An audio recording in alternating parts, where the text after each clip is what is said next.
Imagine the best day of your life. If nothing, you must definitely be healthy on that day. For you to be anything, you must be healthy first. But how much of our time in a day is spent on our health? Does 1 hour gym count? Yes. That does eating healthy counts? Yes. And does doing yoga counts? Yes. But I honestly don't have much knowledge in that area with the amount of time I have left on a daily basis. So here, we're talking to a professional, and he's a health transformation coach. So let's try and understand what it takes to lead a happy life. Hello, Vijayendra garu. Thank you so much for joining us today. It's really a pleasure having you here, and I'm really looking forward for a very knowledgeable session. Yeah, namaste, and thanks for the kind introduction. Can you help us understand your journey that led you to become a health coach today? What was your first inspiration for this? So I'm a bit of a accidental genius in this, or experimentally I reached here accidentally. But there was a much bigger plan, I guess. I was on to a bunch of very good doctors who were very service oriented, and growing up, health has always been something that was being given out for free from our house, pouring out from our house even today. So that was always there and is there. So always has been there. But my journey happened just as an experiment, like anything else that I keep doing in my life. Is I found a book called What to Say When You Talk to Yourself. Randomly, I found that book, and I rarely read books. So I read it, and it was about affirmations, and it was like 2005, so a long time back, I guess. And then at that time, I was like this weight, about 90 to 100 kilos, and I was like, just happened to have a look at it, and I was like, okay, so this is the affirmations. And during that time, I took a photograph of myself with my friends, and I didn't like whom I saw in the picture. So I was like, this book was there, and this happened, and that happened. And then at that time I was in the US, so I just looked both of them, and I was like, let's experiment this on that and see how it happens. So I didn't have a conscious connection with my body, nor with my food, or nor with my movement routine. In schooling, we were very active. We used to play every day, so we used to maintain our fitness. After that, intermediate or grade 12 onwards, until the end of graduation or engineering, that 6 years was a period where physical activity was not something that was even considered as an option. As a result, this happened. Realizing that through affirmations, I created a connection of love with my body, connection of love with my food, because I naturally loved food, and connection of love with the movement type. That was for me swimming. And swimming was a very fun thing for me to do, and it was never a chore. So I put love in all these aspects and put it into nuggets of affirmations. And with conviction, I used to say them. And as a result, gradually, my every meal of mine had a dessert of my liking. And the diversity of my food plate changed to precisely to my liking, but the portions also change accordingly. So if it is something called cheat, what people call cheating or doing that naturally was very less on my plate. But because I like it, there's nothing about depriving myself or doing something. It's like became a thing. Whenever I look at my plate, I used to literally say, I love my life.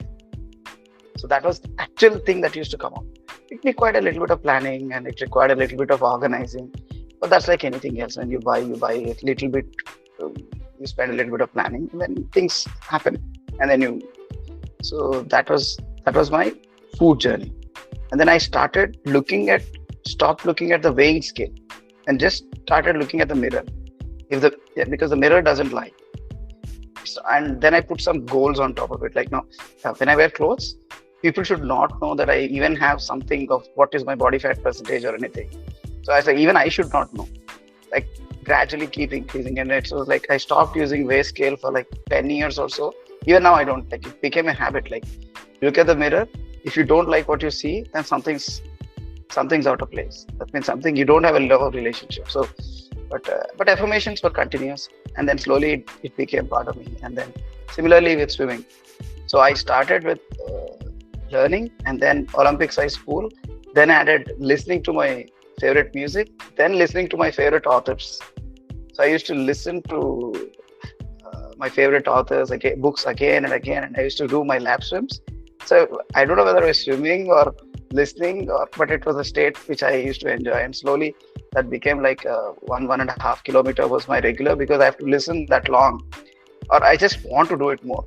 And I regularly used to swim because there are laps, so about a kilometer or so, and then it used to go. And it's not like then there was no effort. Once you start swimming laps, you don't feel like it's effort, and then yes, because and a little bit of exercise to finish off that thing or keep that.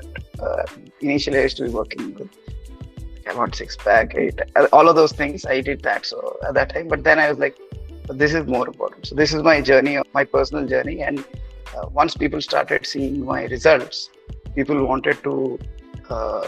This was what happening when I was having my own full-time career as a software consultant, and I was doing my masters.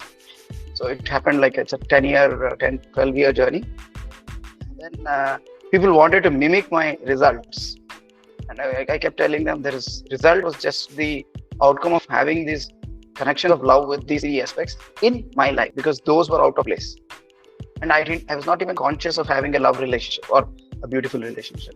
So whatever it is in your case, I can help you find that. And then you have to consciously create a good relationship with that. So yeah, that's how people started approaching me. And then I started looking at, see, now I've done this, but everyone is not able to do it like this, because the mainstream market is about fear and shame and insecurities, or setting short-term goals, and it's like too much of ego to reach a goal. How many kilos in how many days, don't matter what you do, and you get there and no habit changes are there, and then you grow back and then you feel worse, and it's like, okay, there is a much bigger problem. And then even the methods I was using are only suitable for people who are already committed. There should be some more better methods where people are and understand what is the reason for people not doing what they know is good for them, and not stopping from doing what they know is bad for them. And then that journey continued, and slowly all of this led to leaving my full-time job and timing full-time, because as a software consultant, personally, I was not feeling as if I was doing that much impactful work or put my life to good use. So this is mine. So out of a transformation, looking back, and my passion towards helping the underdogs, or people who are not able to do it themselves, at least in the aspects where I am able to be good at it, where I have my strengths, or I have been through a transformation. So this strongly appealed to me. So that's my journey, and that's kind of like how I wanted to contribute, is to let it be habits aligned to holistic health, and then you forget about it. It's what you are, and don't think about it every day, and enjoy each day. And the journey is the destination, because we really don't know when we will leave the body. So you can't have a goal for 50 years and then you don't know whether you'll live 50 years. So then just do your best and then enjoy that day, and don't put conscious effort and think about it. And then it's no more a habit, and then all of that. So yeah, make it fun, easy, base it on love, and then the journey is a bliss. And that's, I guess, I wanted to share the wider audience, me, my family, and if I extend my family to the world, the rest of the world. Unless you're healthy, you can't be successful. Like, you can't drag your legs to the office and cook miracles, right? So how much time one must spend to focus on their health versus what makes them successful actually? So how do we compose or balance the time between these two activities? So I think I will answer it the way I did it. So we are very intelligent. We also prioritize things, whether consciously or subconsciously. When you have a relationship of love, whatever those things come up, see, either it should be a relationship of love or a relationship of fear. That means compulsions. Compulsions and fear generally overrule love. So if you're afraid of your boss, or if you're afraid of, like, a deadline is more compelling than having saving the person or helping the person just sitting on suddenly fell off the bike. So it's something like that. So I believe this, and it's also from my experience that we have that intelligence of prioritizing. It's just setting ourselves up correctly. And time is like, because there is different modalities, right? I tried different modalities in exercise. There is high intensity workouts, which will take 5 minutes, but it will squeeze you out. But you should be already at a certain fitness to do it. So all it takes is 5 minutes a day. That's where I was like, people don't even have 5 minutes, but people were not in that mindset. It's more of a mindset and setting up game than consciously even prioritizing. But from if you ask me, just for the time perspective, there are different modalities of exercise, from traditional yoga to more scientific these days, the modern methods as well. So time is absolutely not. You don't have to swim, because if swimming takes a pool and you have to get ready. That's a long-term project. You don't even need a tennis court. But people have different ways of integrating that into life is the key thing, right? And if someone likes walking, it will be something that they will anyways do. Just do brisk walking for a bit, that becomes your exercise. So you start from there. So it's something like that. It's not that you have to. I don't look at it as people should take time out of their life. They should be part of their life, and then they will prioritize. If compulsions are removed, then they generally fall into their body intelligence and natural intelligences. People are too smart. This is what I've seen after world travel. People know what they have to do. It's just that they don't sometimes do the very smart thing. Now let's talk about the favorite part of health, the food. Key source of health is the food. How much is too much? Can I eat a lot and keep my weight under control by burning calories? Maybe because of my profession or my personal interest. If I can do that, can I be both eating what I like yet be healthy? The field of health has, for me, been guided by mentors. I've seen my parents growing up having a certain level of very strict discipline with food and their lifestyles. But Dr. B.M. Hegdeji is one of my mentors, and I follow him. And he shares a similar shares a Sanskrit verse, which is Hita Mita Ahari, save. Eat limited, and then eat for the belly, not for your heart, not for your psychology. So if you eat for your psychological factors, that means you have a wrong relationship with the food. When you have the right relationship with the food, you don't want to fill too much of it, because what happens is, if you fill too much of your food, whatever capacity of food you can eat, what will happen because of that is the digestion, the post, you will not enjoy that meal, however tasty it was, right? So your body knows it. So Hita Mita Ahara Sevi, like, have little, you will know when you're about to be full. If you're consciously eating food, and if you really like food, then you will know, like, half full is, you will know you should stop. You don't have to, and if you're watching movie, TVs, talking too much, and you're eating like in a chaotic way, then you will not have this thing. But generally you will know, and that is more than enough. Body will tell you, because one day you work more, so you can't really say I will eat 20 calories, or you can't say I can have only 20 grams of food, because your activity changes, and then your portions and seasons change. So there is different systems of holistic systems which suggest. Ayurveda is definitely one of them. It tells you what to eat according to your body type, and according to your work, your body type keeps changing, and your environment, and then seasons will have an effect, and thereby you change. That's why there are seasonal fruits and seasonal food, and that come up. Usually if you keep that pattern, and if you just cultivate the habit of liking your food and enjoying the meal, then most likely you will never overeat. If you have to finish it off as a chore, then whatever is put in front of you, you want to finish it, or you want to eat for your boss was bad with you, or you had a fight with your girlfriend, or you saw a bad movie, and then you want to just gulp food.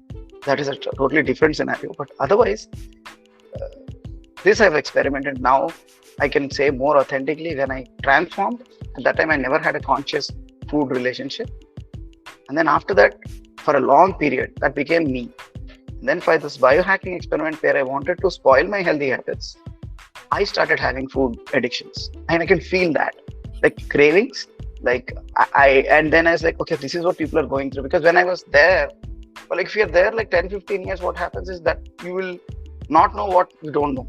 You don't feel it, so you don't know it. You are just enjoying your food, and people think you're papam having little food, or you're not having enough, or whatever. But in your thing, you know that you're eating the quantity that is good for you, and you're enjoying the process during and after, and whatever comes after comes as the byproduct of that, like whatever you've. So that's my, like, portions are, the body is very intelligent. You just have to stop the excess thinking, the psychology and all that, and then it will guide you. Understood.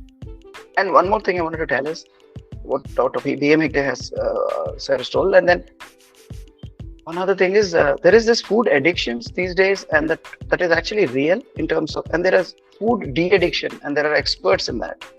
So there is, if you really feel you are not able to control, then don't think of it more than just go for a small therapy or a small intervention which can help you to get rid of it, rather than trying to do all of it your own, because there's a lot of support.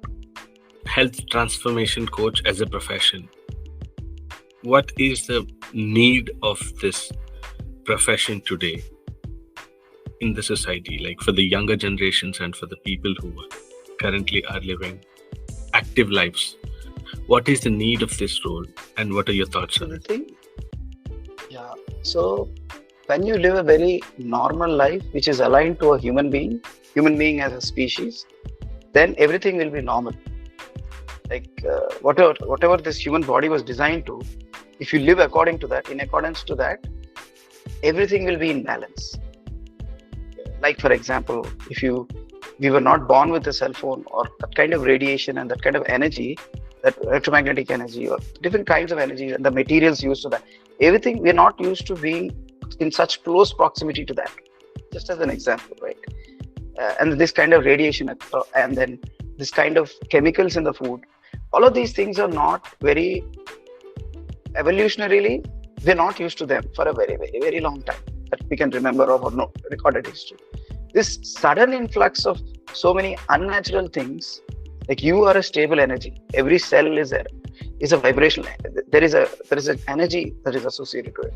If you add another energy close to that, there will be some interaction and some positive or negative effect, depending on what it's trying to do, right? But it is definitely not your normal state. It is changing your norm. It would cause you this. So these are this modern day things, and then and the way people are being guided towards the templates of success, and the social pressure is trying to ask, like, life is simple. You're born as a human. You're an intelligent being. You live your life, and you be as close to your natural thing in terms of food and your living habits, and in terms of work and contribution, you be as close to as your nature is. Because now we are not having those family vocations which are like habitual. So now you have an opportunity also as a more evolved society as such, to be aligned to the work that you're most likely are having affinity to. Identify and align, and that will be very natural. That is like an ideal world.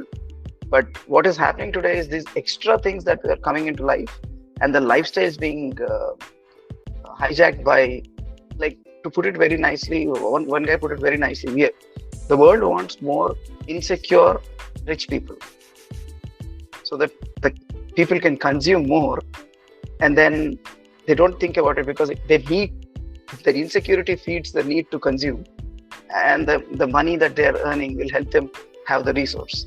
That's what the world mainstream is kind of pushing towards, and that's a short way of having a lot of people who are in a imbalance or distress, and we are seeing the result. So what happens is, it's just this simple, right? You know about it now, and go and do it. But what is happening and going and doing is, there are these things that these are like obsessions. The way they act in our life is as obsessions, like the OCDs or addictions, if it's severe, and things like that. So that's when you can't look at yourself that clearly, because you become that. That's why any one person who's external can look at it very easily, and there are resources available to guide people in a customized way, because everyone is different and everyone's past is different. would definitely help anyone to have a good coach when that field of area matters to you. Even the best of the best sportsmen, sports persons have a lot of coaches for every aspect of their game just because they want to fine tune it to that level. If health is an important aspect of your life and you're not able to feel that fully, you will know it. Not even absence of disease. You will not know that you are your best. That you will know it when you wake up, when you go to sleep, or you will know that. Whenever that is the case, if health is not your priority, make it. And if you can do it, great. Otherwise, seek the help of a coach or a professional. That way, I think it is relevant because of the way we are, the macro system setup, social setup, and there is, as a result, an individual's role in having choice also is becoming unknowingly hijacked. So it helps to have a third person or third person view and support. So that's where I think it is relevant. And from my experience, it is. I'm speaking through my experience, I guess. It's not probably what everyone, like what I have done my research on, or whatever I have gone through, whatever I've seen my mentors comments and all of those things and their experience. I'm just talking from that. Some other person could have a totally different view, and that's okay. Majority of health issues are due to trauma from the past. It could be a small conflict with the loved ones, or maybe of losing someone who are close to them. So the first thing most people do when things like this happen is to stop eating. When your brain is already taking a lot of heat, and if you're not providing your body with enough strength to resolve the conflict, it goes downhill. So what can individual do to handle these personal traumas, yet continue to focus on the health? So trauma has been part of trauma, and the healing of it has been the central core of my, even this experiment where I've gained 30 kilos. See, one aspect, the trauma, I'm very, very closely associated with, not just the trauma, but the trauma and the healing of it and the tools that are available. And so the way I broadly look at trauma is, there is something that's like life events that happen, accidental, unexpected, and very sudden. That has one kind of effect on you.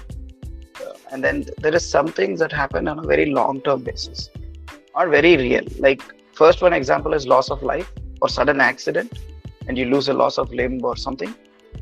Second one is like someone having a very chronic, serious ailment like cancer or something, and can't do much, and you have to see that person wither away from your life. And the third kind is you have a bad colleague. It's not such a life and death thing, but then it's still the nagging thing that keeps drawing your energy and creating that constant one.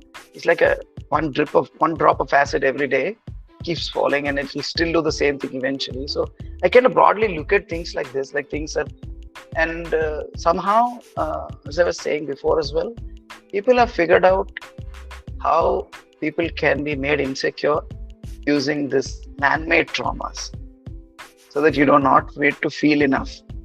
So then they consume, once you're made vulnerable, then it is easy to draw you to do whatever you want. So the trauma like that has been very unfortunately extensively exploited. That is why kids are getting addicted to phone, because phone itself is just a tool. A phone will do nothing. Why are we spending so much time? Yes, it is built on a principle of persuasion, how people can be made addictive to, or like spending more time on it. But still, same is the case with the cigarette, same is the case with a lot of other things, but not everyone is getting affected by them, right? Even with the phone, not everyone is affected, but most of them today are. Like we see a bigger portion than alcohol and cigarette spending time with phones, which is causing real harm with relationships and mental health and a lot of things, right? So that way trauma has these broad varieties.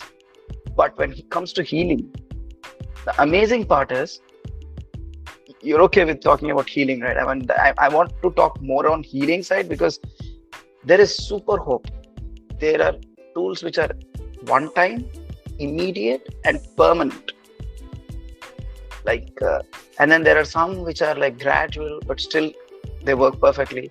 So first one's the example could be hypnotherapy, could be for an example of first one, or yoga nidra, or sound healing, or and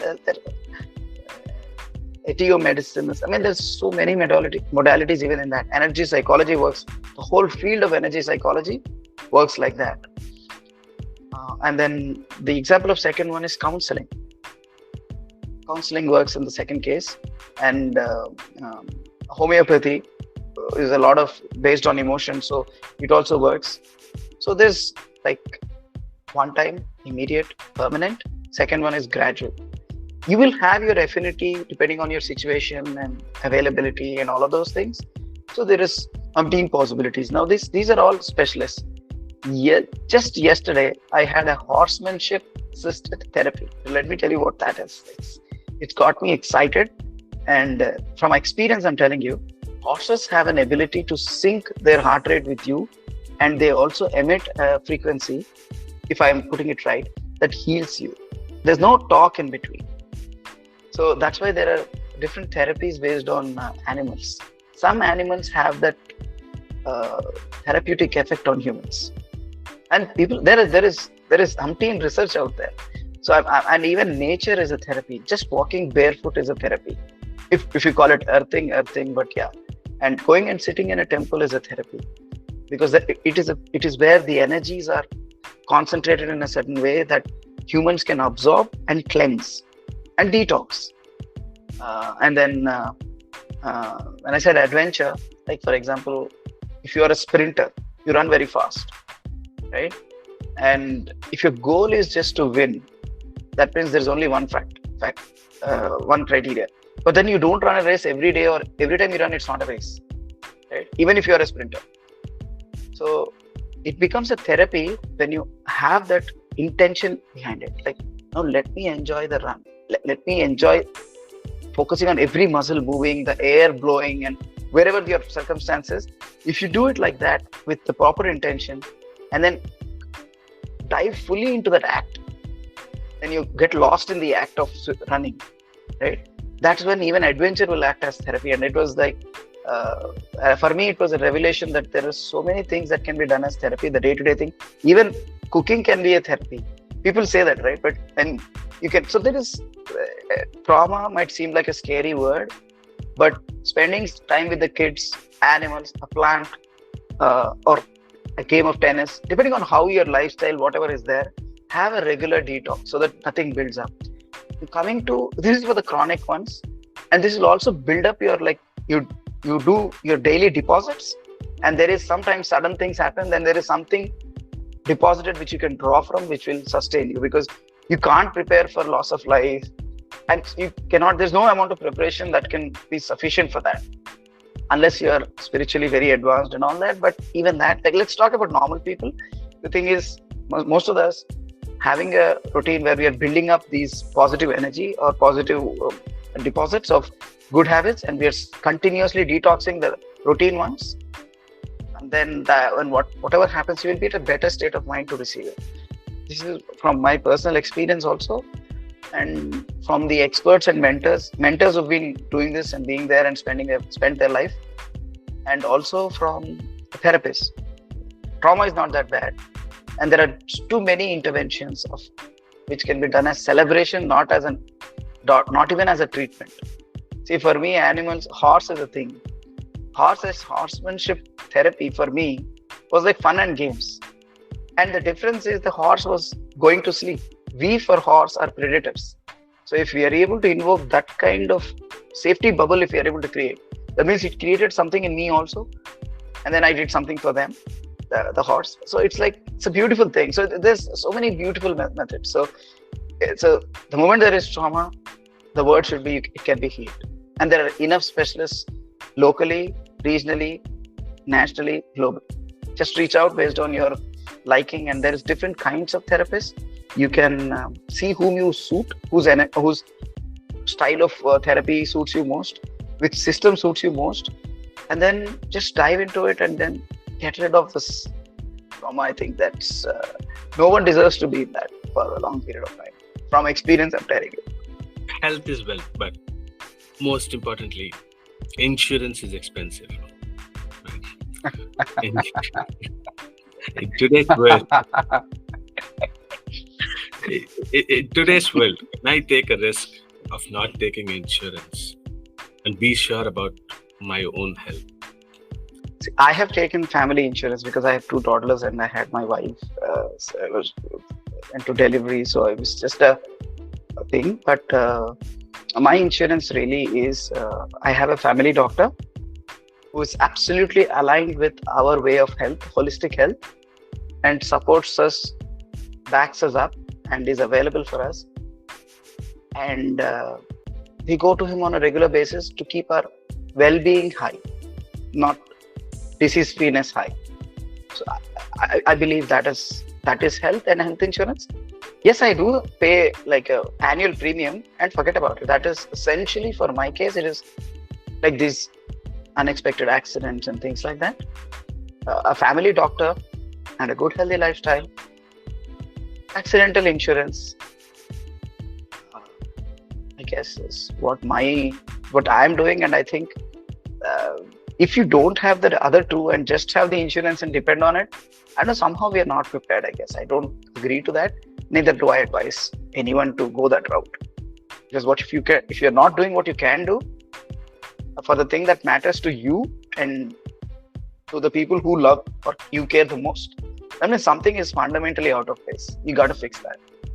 You can't have your kids or even parents or your friends or your loved ones, even yourself, go through suffering every day and just think that there is something in a paper or in a wallet or in your email that will somehow. Human beings are too smart to be very reactive, and we would not be, I guess, ruling the planet if we were so reactive. We are proactive, and I think this is one area we should take control of, I guess. And we can do a lot. We can do a lot and enjoy the journey. What is the impact of technology on our health, and how can we optimize the dosage of technology in our lives? If your baby is next to you, yeah, and then you're still holding a phone, somewhere you know that radiation is not good for your baby, right? And not even for yourself. And the baby doesn't even have a say, right? Baby can't talk. That means it's not something normal, right? You knowingly don't hurt your baby, right? You don't keep throwing the baby here and there. That will hurt immediately, but this will also hurt some other part of it, which is not even visible. So when technology becomes your master, that's where it is wrong. All technology is good. Progress is good. I mean, as long as there are tools which help you do certain things faster. Do you really don't want a plane and walk that far? Yeah, you can, but there's other people can do it, and people who are benefiting from it. Same is the case whether it is transportation, whether it is gadgets, and whether it is efficiencies in producing stuff. All of that, as long as it is aligned to there's some universal principles that it should be aligned to. If it is, then that kind of progress and that kind of technology, like the thing is, something should not be at the cost of the other. Like for example, I'll tell you that I can think of. I'll tell you an example in Warangal, right? So what happened is Kakatiya Empire was one of the very successful empires in its time. So Rudrama was one of the well-known figures, and most of the Telangana people definitely know her. And so she was a warrior princess, right? So she was an emperor of sorts of a very big area. So the temples and she fought a lot of wars as well. She had to, because there was a resistance and there was a lot of things going on. So when we see the kind of places where they went for puja or taking blessings, that place is today, there's been some cement construction just for convenience, but otherwise they're still kept in a very natural way. So they used to, like if you're going for a war, a lot is at stake. So that place, they didn't overdo it. They just left it like that. But when they came to the 1,000-pillar temple, if you see the carving, they've carved it out as if it's like a piece of cake. So the finest carvings. So it's the same places of worship. So you should know where to do what. When it is for a public audience, there they've put in that kind of It's not easy to make such intricate carvings, right? It takes a lot of effort, a lot of things would have happened. But here on the other side, they kept it like that. So you should know where the technology has part, and it should not be at the cost of the other. So if I could destroy the energy of that place, so they harnessed it. They're more aligned to the nature and how it has to be harnessed and used. So they were more in tune with that, rather than putting our ego or obsession on top of it and then just succumbing to it or completely shunning away. That doesn't work. I think that's these are the thoughts that I think I share. Technology is good. I don't think there's something wrong with it, but what is the intent behind it? Right? So we have still not developed. One last example in this that had an impact on me, at least, is one of the first airplanes was flown not by Wright brothers. It was pre-independence, if I'm not wrong. Hawaii Zade is the movie about it. So, and it was run on Mercury, not on regular fuel. It's a fact. It's a historical fact, because there was donation from a king, and then permission, and then it flew, and then there is Vaimanika Shastram was what it was based on, right? So that was also technology, right? It is still technology. I mean, sculpting that fine, there is still evidences of some machining was also used, because that cutting of those pillars and that this thing is, that is also technology. They knew where to use it at a social scale and at a personal scale. So I think we should become like that more. We should aspire to become that, and everyone take their own little steps towards it, so that we stay the master and we have a body, mind and soul and consciousness and all. A machine doesn't have it. So let it not become because it can never become conscious. It can never have a soul. So it can do things efficiently, but that is what it is, right? They're tools. These are my thoughts. Especially after the COVID, the frequency of illness seems to be on the rise. In these situations, what do you suggest to the parents about how they can teach their kid to take care of their own health? Okay, if I answer it from a parenting perspective, there is no better teacher than doing it, and then the rest will happen. You can't really teach. If you are living healthy, by instinct imitation, at least your children will definitely follow you sooner or later. If you go down the path of preaching or teaching or making them do, then it takes a lot of energy, and the chances of success are they'll just do it in front of you. So as a family, if you do it, this is very close to me as well, because if you're talking about kids and this thing, I think family, it's the responsibility of the adults, I guess. It's better if they can take it and enjoy that responsibility, and leading by example. I think that's the best way to do it. It may be not the answer you're looking for, but I guess for me, I'm convinced that leading by example is the only way. Preaching will not work. And then you enjoy it, and that absorb others. If you really like something, that you will be at an energy that it will rub off the other family members also. Eventually, they'll grow into that bliss, and then they will find their own path. It's all right. You like tennis, they may be liking horse riding. It's all right. So whether it is like eating habits, exercising habits, or how much time you spend in front of the screen, all of these things are, I'm saying, for all of these things put together, or the way you treat your siblings or parents or subordinates or colleagues, all of that put together, I think if you can start any one area and then start working on it, and then it will slowly trickle down, and then I think that's the best way to do. And if at all, there is some advice if I want to give to parents other than this, is you will know your children, see where their heart lights up, where they enjoy it, and try to have a healthier alternative for it, whether it is for food, whether it is for activity, and whether it is for in some cases getting out of some addictions or some obsessions. You try to go a little one step closer in observing. You will know it, and take the help of your intuition and your experience with your kid, and take the support of people and experts that are out there, and then chalk out a path of, if you see there is something bad, let it be a journey to this one, and redirecting their energies and time, do it on your own, take some help, I guess. But yeah, I think those are some things I would suggest. And um, uh,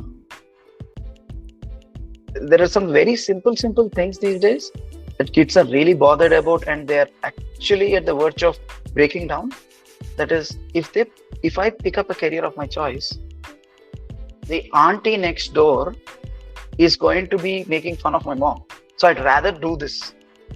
But it's a real concern they have, and that is actually bugging them so much. But a counselor can get it out like this. But for a parents to figure it out, sometimes it is difficult. They will know that their kids are acting bad. It could be partly corona. They were staying at home and there were a lot of clashes. But where is the root cause? Like, what is triggering? So if you're able to figure it out and you don't get, but it just seems like that. But for you, it is like, what? It's like dumb. Like, whatever you pick it the first time, it doesn't have to be it's not like a lucky draw. It's not a game. This is not a movie. It's like, there's a lot of chances. But for them, when you're starting out, when you were your 12 years or 5 years or 13 years or 18 years, at that time, you're not this, right? So they're at that stage now. If you'd be able to connect to that much, and then you see. So yeah, practice and observe and seek help of experts, and then redirect, and then recover, rejuvenate, and go about it. For parents, Dealing your own trauma is already difficult, but you have to deal with other people's traumas as well as a professional coach. How do you handle that, and how do you sneak in time for yourself and relax yourself? Okay, so for me, it's very easy. I work on my terms. Because I will only work when I feel like working and I have the energy to give. If not, I will reschedule. So I have created that freedom in life. So time-wise, it's not an issue at all. And my health and my well-being starts very early at 3:34 in the morning. And by the time people wake up, most of my thing is done, even my kids or anything. So I'm already done for the day, even for the important work and all that. So I can manage my time, my way, my health, and my routine is like that. So that way, it's not like for me, I kind of have figured out that way that works for me. Yes. Others' traumas. So how do I deal with that? The thing is, because I had traumas, it's not because I did not have, because I had too many ups and downs, and I had to go through that myself. So for me, after coming out of that, I would have used some XYZ methods. But then I figured out like there is ABC as well, which is like far easier. So for me, it's like a joy of giving it to them. Like, so to discover the trauma, for me, I'm discovering a solution. I'm not looking for the problem. Whenever we get it, we are getting to the solution. So I'm excited about it. For me, it's like that. So because it will make a huge difference, like which I couldn't do being a software engineer. So that's the reason why I quit. I'm doing what I'm doing. So it's an absolute joy for me. So for me, I'm not like feeling it, like dealing with it, because it's another human being. You're making a difference, and your life will feel so much more valuable. I mean, that would make my day. So for me, it works like that. What is the responsibility of art towards the health of the audience, the mental health? Like, we have a safe decibel limit for our ears, right? So similarly, what's the current state of common audience with the artwork that is today, and how does that affect the mental health of the audience? It's I guess it's a little like a chicken and an egg. The thing is, if there is a well-balanced society, the art coming out of that, the culture of the society in general would be very refined, very sophisticated. And if there is a chaos, like just take an example of a peacetime and a war. The art or whatever the art happens during that time, revolutions, you will have revolutionary songs, and the pitch is high, tone is high. You will get Josh if you do that, right? I mean, you get a high. But then when you're freestyle, it's classical music that takes you to a trance also. But you don't do that. It's like that. So when I say chicken and egg, it's kind of like that. A chaotic society will not create a symphony, but it will create something else. But for that time, it is okay. But that's what works. It's all right. So art is an expression and an extension of that society at that period of time. That's why historians also, whenever there is art and culture is progressing, that means that time was been a flourishing time. So if we are seeing something and it's causing not a peaceful reaction, and it's a very this thing, it's an extension of a chaotic or not a very pleasant symphony or a synergy inside. So, and then creators, artists of all kinds they're part of the society, so they will get affected. And then again, the solution is simple: if you have traumas, heal it. If you're out of alignment, get in alignment, and then everything will be. See, one other thing is, when a classical art form, the classical means it has something of timelessness and time-testedness. When that kind of refinement happens to any art form you can take, it will reach to a pinnacle. And then it will transcend the physical. Like, I've spoken to a dancer. For her, dancing is a way to enlightenment, and she feels bliss in dance. So for others, she'll feel like she's dancing for 8 hours. 8 hours is too much. And she doesn't lose form. But she will be physically getting tired, but doesn't lose form. But she's enjoying it inside. So I think that is how I see it, in the sense of, if it is chaotic, that means their society is chaotic and it's good for the time. But to aspire to make it more profound, I think the society has to move towards a little bit of holisticness rather than being in that chaos. I think I see it like that. Let's all hope for that chaotic symphonic society to live on.